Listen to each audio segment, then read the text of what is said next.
Woo! Ladies and gentlemen, we're going to 3 different cemeteries and we're looking at 8 different musician grave sites. This is a long day. All these cemeteries are about 15 to 30 minutes apart. And I would say I'm wearing the appropriate t-shirt today. Rock stars, well, some of them are dead. So today we're starting off at the Hollywood Cemetery. And I'm gonna be starting off with a select few people.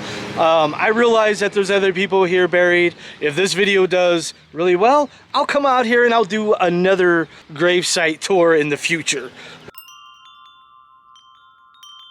Now we're going to be starting off with Douglas Glenn Colvin. Now he's better known as Dee Dee Ramone. Now as it says right here on the tombstone, September 18th, 1951 is when he was born. June 5th, 2002 is when he passed away. Now Dee Dee Ramone was one of the founders of the Ramones, and he's also credited as the person that came up with the name the Ramones. Now he started out as the singer of the band, but because he felt like his voice was constantly being torn up, he stepped down as the lead singer, giving that position to Jonny Ramone, who used to be the drummer.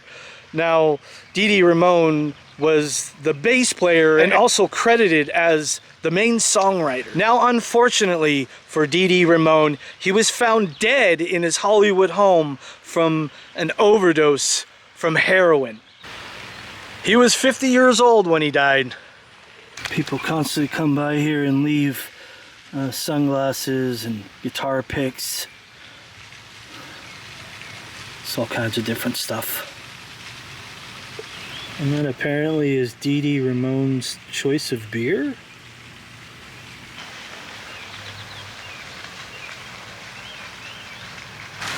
Forever Hollywood Cemetery never ceases to amaze me.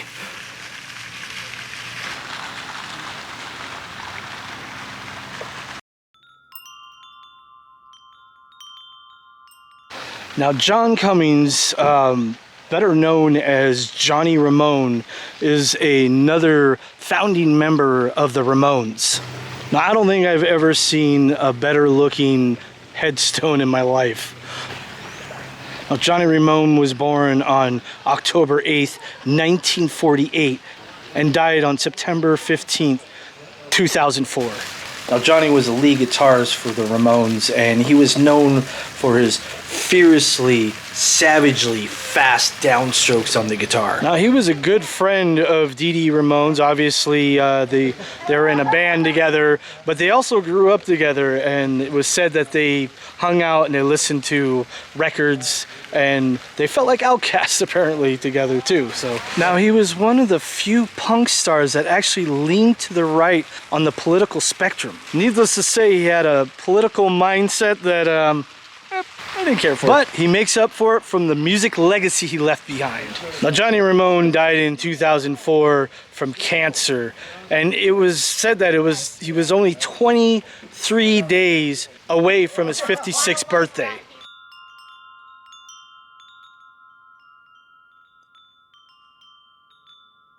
Now, literally steps away from Jonny Ramone is Chris Cornell. He was born in 1964 and passed away in 2017. Now, Chris Cornell was best known for being the pioneer of grunge rock. He was a guitar player, but more than that, I mean, he was a rhythm guitar player, but even more so, it was his vocals, his voice. It was just, he had this power behind his vocals. Now, he was a frontman of Soundgarden, and believe it or not, Soundgarden actually started in the mid-'80s and didn't get recognized until the late 80s, and then really blew up in the early 90s at the beginning of the grunge movement. Now, this is my opinion and only my opinion, but I believe that Chris Cornell was one of the best lead singers out of the 90s. I mean, the guy can belt like no other. Now, in 2017, Chris Cornell was found dead in his hotel room. He was actually on tour when this happened. And there were a few speculations, but it was deemed ultimately as a suicide. And now he was 52, and he left behind a family. He left behind a wife and kids. So pretty sad moment in time. Now, I do plan in a future video to come back to Hollywood Forever Cemetery, just do a full tour, just everybody. Now, I mean, by far, this is probably the best cemetery I've ever been in. So moving on to the next cemetery, which is the Pierce Brothers Westwood Village Cemetery. And the next musician that we're going to be talking about is Frank Zappa. Now, Frank Zappa is a little tough to find because his gravesite is unmarked. Now, the popular belief of where Zappa's body is buried has always been by Lou Ayres. But if you look, the spot that was open for many years has been filled by another person. So the mystery remains with where exactly Frank Zappa's body is buried. Now, I don't want to spend too much time on this because we have a lot of other people to cover, but I will say that if you look it up on Google Maps, now we all know that Google Maps isn't perfect, but if you look it up, it says his body is right here, and it is an empty spot here too. Now, of course, there's no headstone to look at, but Frank Zappa was born on December 21st, 1940, and he passed away December 4th, 1993. Now, Frank Zappa is a guy that I can go on for forever, really. I know a heck of a lot about Frank Zappa just because he's such an interesting person and I really dig his music.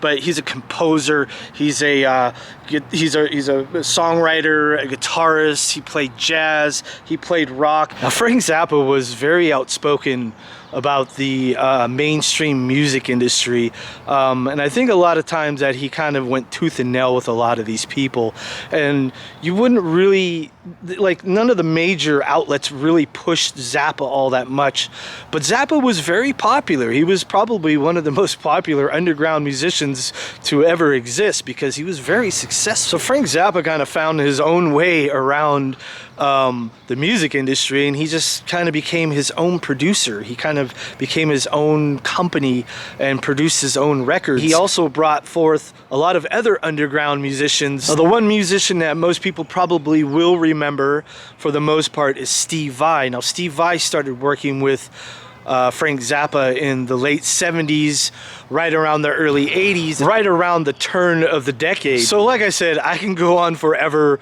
about Frank Zappa. In fact, I think in the future I will do a full-length Frank Zappa video on its own. I dispelled this myth of where Frank Zappa was buried in another video. That will be at the end of this video. Click that one to watch more. Now, Frank Zappa was a heavy smoker, and he passed away due to cancer. Frank Zappa was 52 when he passed away.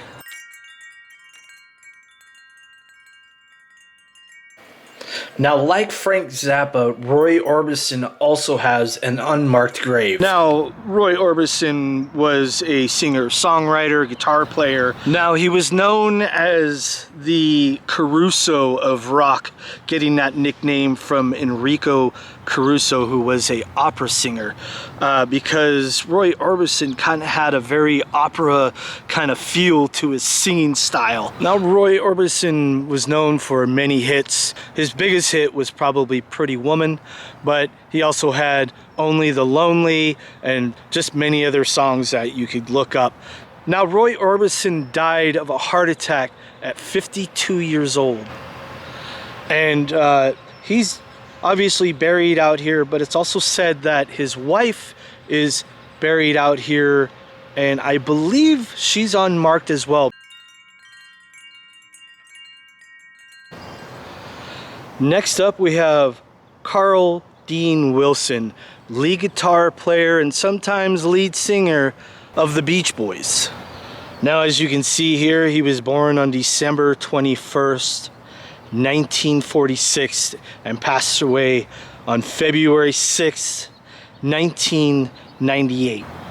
Now, the Beach Boys had many hits. They've been in, their songs have been on movies, in commercials, all over the airwaves. Just to name a few: Surfing USA, Good Vibrations, and California Girls. Now, Carl Wilson was the younger of the brothers in the Beach Boys. He was a lifetime smoker. He was a chain smoker. So unfortunately, in February 6, 1988, he died of lung cancer at the age of 51.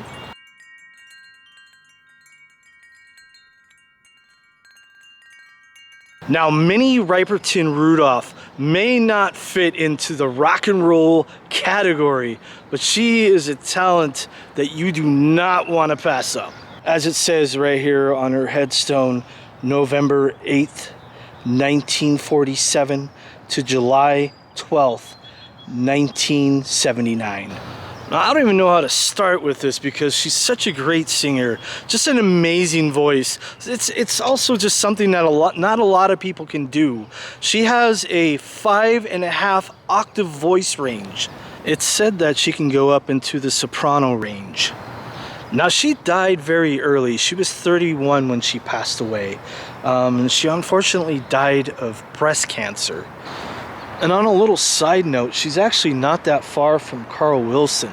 There's Carl Wilson right here, this headstone, and right here is Minnie Riperton's, right here, pretty close. Now, if somebody were to ask me, where should I start? If I've never heard her songs before, where should I start?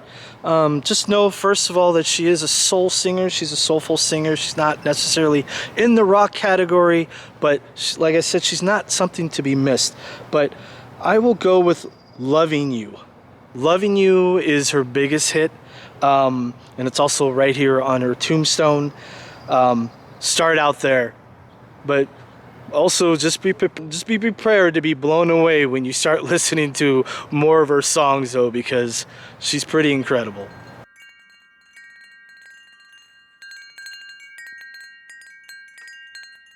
Now, it'd be 100% sacrilege if we didn't come out to the Forest Lawn Cemetery here in Los Angeles to see our next rock and roll gravesite. Now, if you're a fan of the metal genre or the hard rock genre, this next person needs no introduction. Ronnie James Dio. He was born on July 10th, 1942 and passed away May 16th, 2010.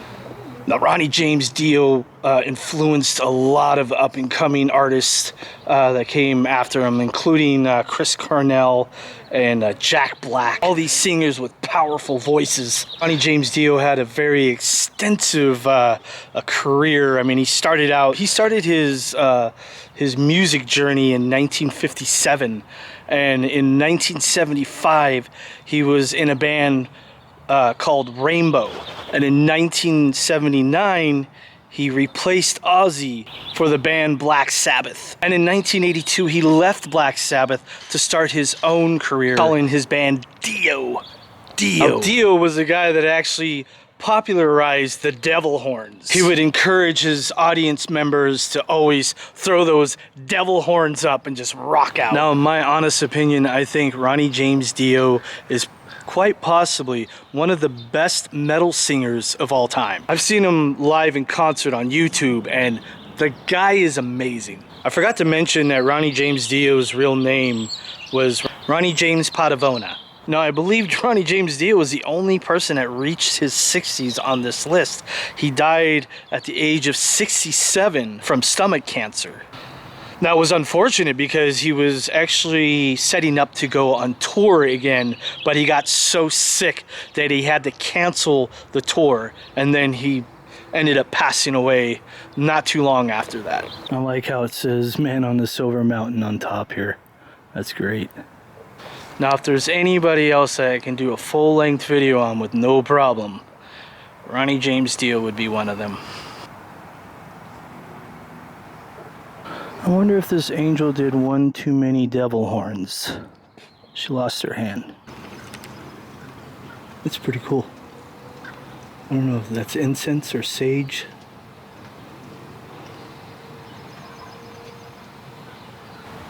So, somebody by the name of Irrigation is buried here. That's an interesting headstone. So I went out to the Pierce Brothers Westwood Village Cemetery about a year ago, and I filmed a lot different comedians and actors and musicians there during that video. If you want more like this one here, go there and check that one out, because I think you're going to enjoy that as much as you enjoyed this. Take care, guys, and I'll see you over there.